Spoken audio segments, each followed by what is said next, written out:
పాకిస్తాన్‌లో మొన్న మనం కొట్టిన దెబ్బ తర్వాత నుంచి ఇంకా భూకంపాలు కంటిన్యూగా వస్తానే ఉన్నాయి. ప్రపంచానికి చెప్పట్లేదు. ప్రపంచం గూడా దాన్ని తెలిసి కూడా తెలియనట్టు నటిస్తోంది.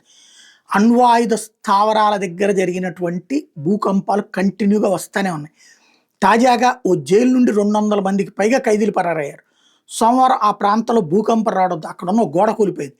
దీన్ని అదునుగా భావించిన ఖైదీలు జైలు నుండి తప్పించుకున్నారు. కరాచీలో ఉన్నటువంటి బచా జైల్లో ఈ ఘటన చోటు చేసుకుంది. సోమవారం ఇక్కడ 3 సార్లు స్వల్పంగా భూప్రకంపనలు సంభవించినాయి. దీని కారణంగా జైల్లోని కొన్ని గోడలకు పగుళ్ళు వచ్చినాయి. మరికొన్ని కుప్పకూలిపోయినాయి. దీంతో 600 నుంచి 1000 మందికి పైగా ఖైదీలని వాళ్ళ బ్యారెక్ నుంచి వేరే చోటకి అధికారులు తరలించారు. ఈ క్రమంలోనే అధికారులు కళ్ళుగప్పి ఖైదీలు తప్పించుకున్నారు. ఆ సమయంలో పలువురు ఖైదీలు అక్కడ అధికారుల దగ్గర ఉన్న ఆయుధాలు లాక్కుని వాళ్ళ మీద కాల్పులు కూడా జరిపారట. ఈ ఘటనలో ఒక ఖైదీ మరణించగా 4 అధికారులు గాయపడ్డటువంటి సంఘటన చోటు చేసుకుంది. ఖైదీల పరారీ నేపథ్యంలో అధికారులు అప్రమత్తమయ్యారు. ఖైదీలను తిరిగి పట్టుకునేందుకు గాలింపు చర్యలు చేపట్టారు. జాతీయ రహదారితో సహా పలు మార్గాలను మూసేశారు. వాళ్ళని పట్టుకునేందుకు స్థానికుల సాయం తీసుకుంటున్నట్టు అధికారి చెప్పారు. నేపథ్యంలో 80 మందిని పట్టుకున్నట్టు చెప్పారు.